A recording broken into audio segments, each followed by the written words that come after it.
Hello, ladies and gentlemen. Welcome to tonight's episode of SimonTellsTales. Happy Monday, all.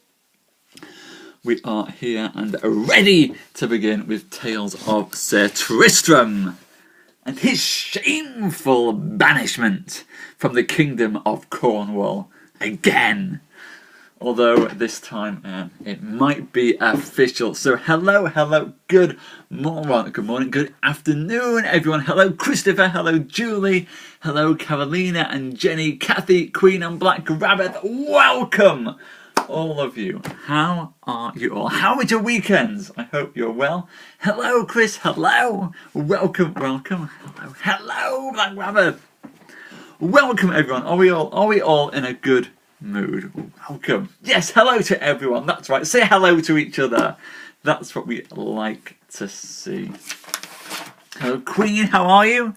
How was your Thanksgiving, by the way, guys? I didn't get a chance to catch up with you guys on Friday.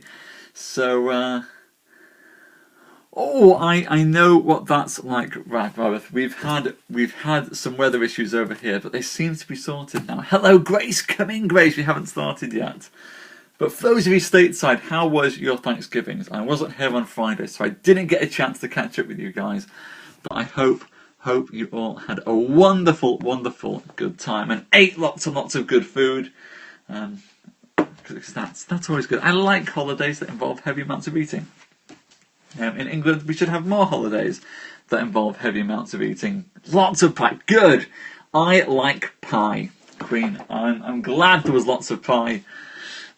Excellent, Chris. Good to see you too, Grace. Welcome. Oh, you've volunteered at our local animal shelter. That sounds wonderful. Wonderful thing to do, Jenny. I hope you enjoyed it. And yes, bad weather, especially strong winds, and the net can get a little bit shaky. But fingers crossed, we'll manage to get through tonight, no problem. Well, excellent. I'm glad you had a great weekend, Carolina. Very glad indeed. So, yes, it's been actually, the road was partially flooded today to the point where I did think that I was going to lose my car in a puddle that just kept getting deeper and deeper and deeper and deeper and deeper. And when you're travelling at 60 miles an hour, there's not a lot to do other than just go with it. I will read fast. Rabbit, I always read fast and full of passion. And so, without much further ado, because Rabbit is being faced by terrible storms that have come out of nowhere to smite against her, we'll get on with tonight's tale of Sir Tristram to bring you all up to speed.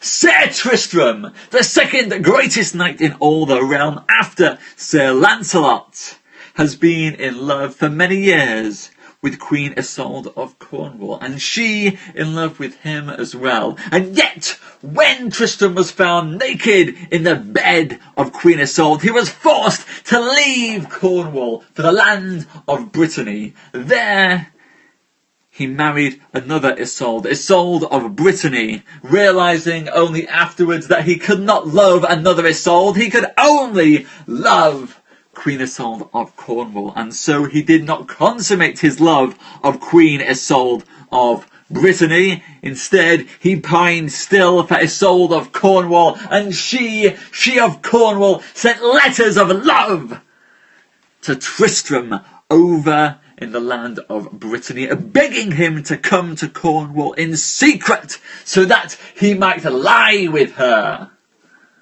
Well, sure, Queen Isolde was in the castle of her husband, King Mark. Of course, she was surrounded by knights and guards who might slit Tristram's throat if ever they knew what he was about. But still, for the love of Isolde of Cornwall did Tristram make the dangerous crossing from Brittany over to Cornwall, arriving by boat and then questing down towards Cornwall, accompanied by his brother-in-law, Sir Kedius, not realising quite what game was afoot. And it was there in the castle of King Mark, that Tristram and Isolde of Cornwall were finally reunited. They started embracing each other in hot, passionate, lusty instincts. And in between these interludes, which were hidden from the eyes of Sir Kiddius came to love the sight of Queen Isolde, and so he wrote her letters of love, ladies and gentlemen. Now, it's not a crime to write a letter of love towards a beautiful woman. Indeed, I've told the police this many a times, and despite that, I still get the restraining orders. Very irritating. But it's not a crime to write letters of love to a beautiful woman, and indeed, Isolde was not offended by these letters, and though she had no earthly desire for Sir Kiddius, she would not want to embarrass him either, and so she replied gently, but distancing herself from him.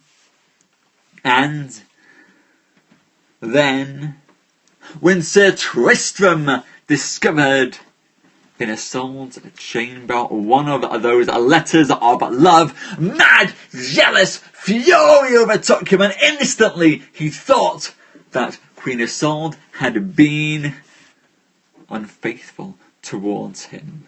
He kicked Kiddius out of the window of the castle, Kiddius landing on his feet to run away, and then, ladies and gentlemen, Tristram did the only thing that a real man can do if he is scorned by a woman.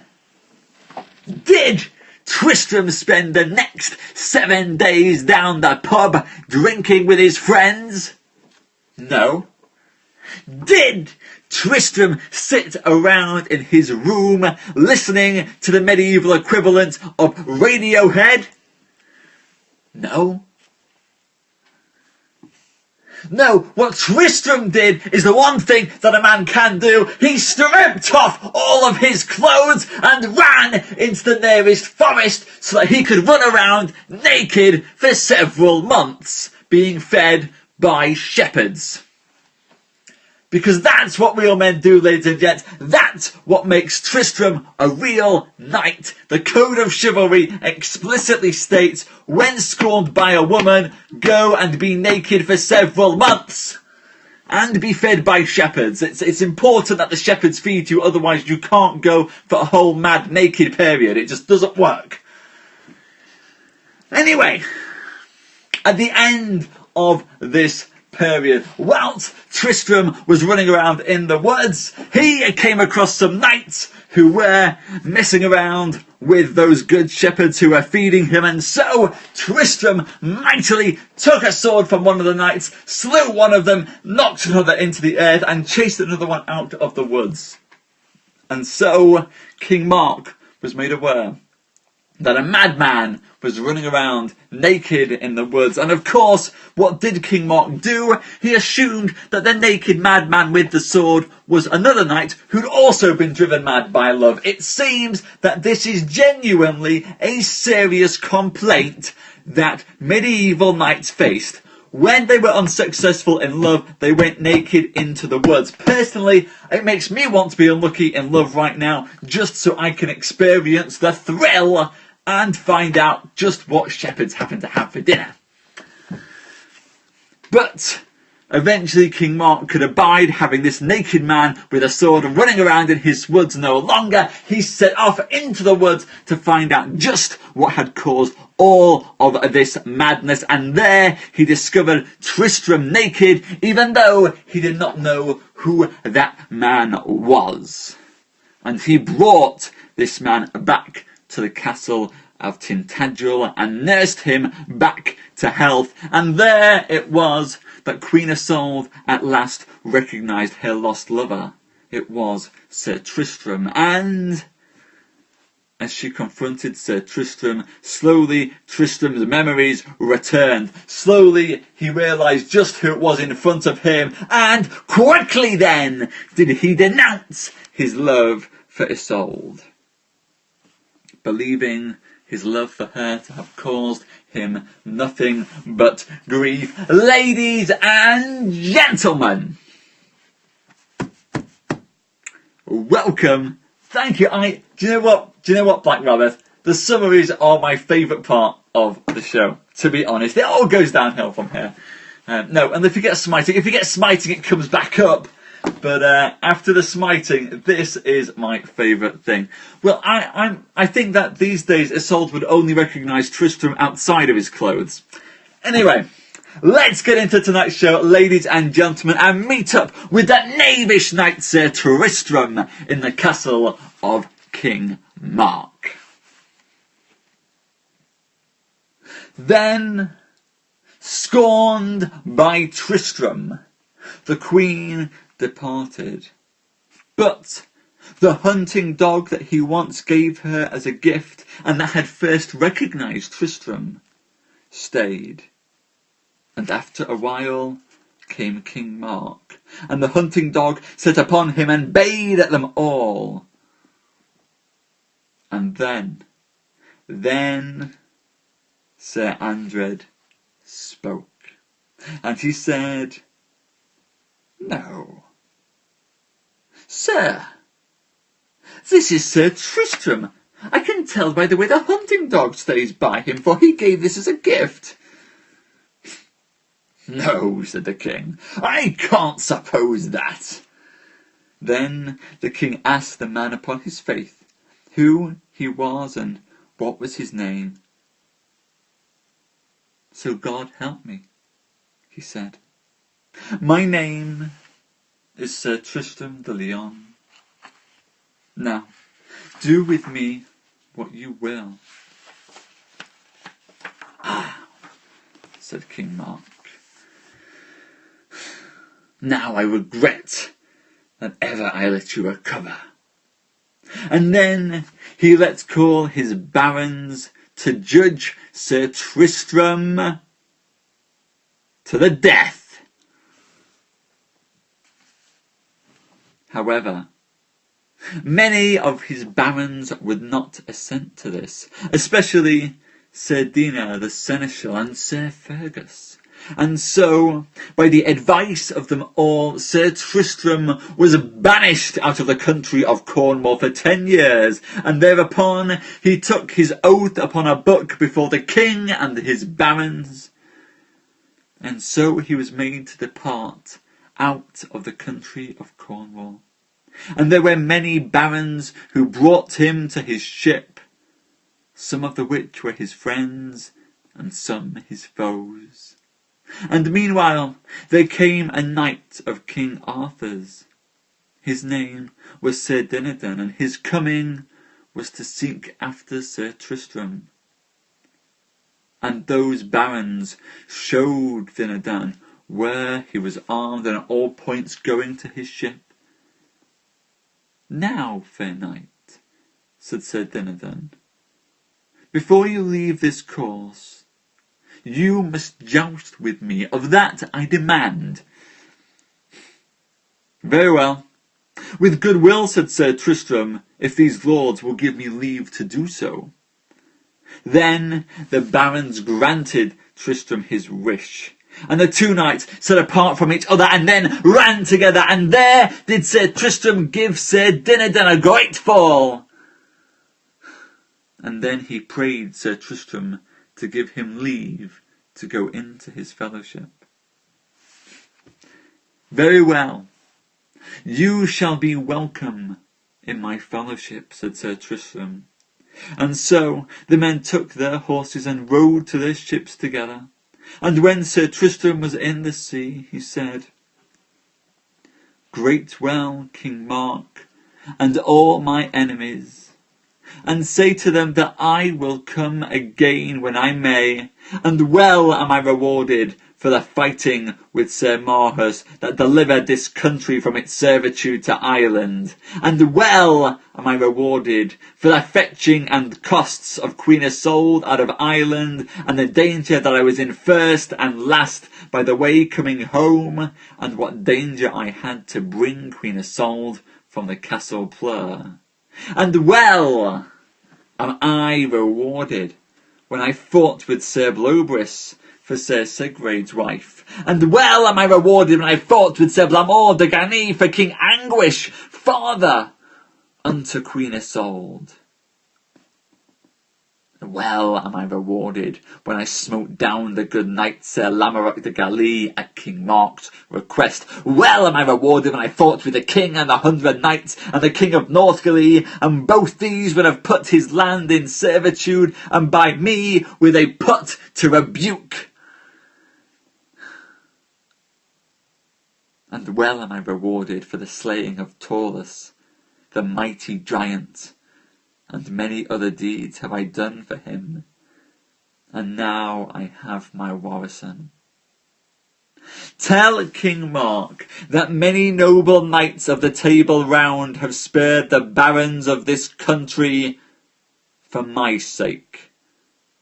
Also, am I not well rewarded when I fought with the good knight Sir Palamides and rescued Queen Isolde from him? And at that time King Mark said afore all his barons that I should have been better rewarded than I was. And forthwith he took his ships. Halfway through tonight's tale, ladies and gentlemen, and Sir Tristram has taken his exile of the land of Cornwall, taking one last parting shot at King Mark and all of Cornwall, asking them to remember the great deeds he has done for them, demanding recognition, and saying that he shall return, he shall return, he shall have his reward. At the next landing, fast by the sea, there met with Sir Tristram and with Sir Dinadan, Sir Ector de Marie, and Sir Bors de Gany, and there Sir Ector jousted with Sir Dinadan, and he smote him and his horse down. Then Sir Tristram would have jousted with Sir Bors, and Sir Bors said that he would not joust with any Cornish knight, for they, after all, were not real men of worship. And all this was done upon a bridge. And with this came Sir Blobris and Sir Driant. And Sir Blobris offered to joust with Sir Tristram, and there Sir Tristram smote down Sir Blobris. Then said Sir Bors de Gany, I never knew of a Cornish knight of so great valour, nor so valiant as that knight that bears the traps embroidered with crowns. And then Sir Tristram and Sir Dinadan departed from them into a forest, and there they met a damsel who came for the love of Sir Lancelot to seek after some noble knights of King Arthur's court to rescue Sir Lancelot. And so Sir Lancelot was ordained, for by the treason of Queen Morgane le Fay to have slain Sir Lancelot, and for that cause Morgane le Fay had ordained 13 knights to lie in wait for him, and this damsel had heard of this treason. For this cause the damsel came to seek noble knights who would help Sir Lancelot. And for that night and the day after Sir Lancelot should come where these 30 knights were. And so the damsel met with Sir Bors and Sir Ector and with Sir Driant, and there she told all 4 of them the treason of Morgane le Fay. Then they promised her that they would be nigh where Sir Lancelot should meet with 30 knights. And if so be they set upon him, we will do rescues as we can, they said. So the damsel departed. And by adventure the damsel met with Sir Tristram and with Sir Dinadan, and there the damsel told them all the treason that was ordained for Sir Lancelot. Fair damsel, said Sir Tristram, bring me to that same place where they should meet with Sir Lancelot. Well, hello, Lars and Rabbit. We will explain to you, when this is done, what has become of Mr. Merlin indeed. Then, said Sir Dinadan, what will you do? It is not for us to fight with 30 knights, and know you well that I will not thereof. As I cannot match 1 knight, 2 or 3 is enough, and they be men. But to match 15 knights, well, that I will never undertake. Fie, for shame, said Sir Tristram. Do but your part. No, said Sir Dinadan, I will not. But if you lend me your shield, for you bear a shield of Cornwall, and for the cowardice that is already named to the knights of Cornwall by your shields, you are forborne. No, said Tristram, I won't depart from my shield for her sake that gave it to me. But one thing, said Sir Tristram, I promise you, Sir Dinadan, but if you will promise me to abide with me, here I will slay you. For I desire no more of thee but answer 1 knight. And if your heart will not serve you, stand by and look upon me and them. Sir, said Sir Dinadan, I promise you to look upon you and to do what I may do to save myself, but I would I had not met with you now. And so then anon these 30 knights came fast by these 4 knights, and they were ware of them, and either of each other. And so these 30 knights let them pass for this cause, that they would not anger them, if cause be that they had ado with Sir Lancelot. And the 4 knights let them pass to this intent, that they would see and behold what they would do with Sir Lancelot. And so the 30 knights passed on, and came by Sir Tristram, and by Sir Dinadan. And then Sir Tristram cried on high, Lo! Here is a knight who will stand against you for the love of Sir Lancelot. And there he slew 2 men instantly with 1 spear, taking out another 10 with his sword. And then came in Sir Dinadan, and he did passingly well, so that of the 30 knights that there went by, but 10 went away, and they fled. And all of this battle was seen by Sir Bors de Ganis and his 3 fellows. And then they saw well that it was the same knight that had jousted with them at the bridge. And then they took their horses and rode unto Sir Tristram, and praised him and thanked him of his good deeds. And they all desired Sir Tristram to go with them to their lodging. And he said no, he would not go to no lodging.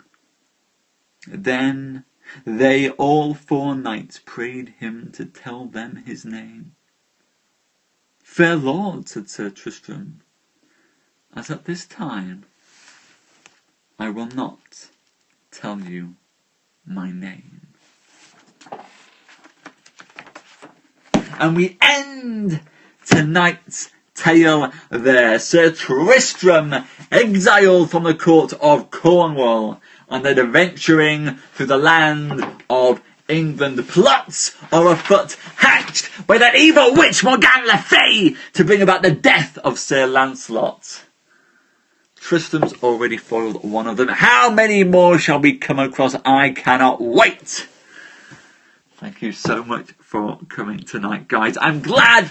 Well, I hope that you enjoyed the show, and I'm very, very glad if you did enjoy the show indeed. Rabbit, to answer your question, Merlin died in season 3 of Les Morte d'Arthur when he was imprisoned in a rock and left to starve to death by the Lady of the Lake, Nimue.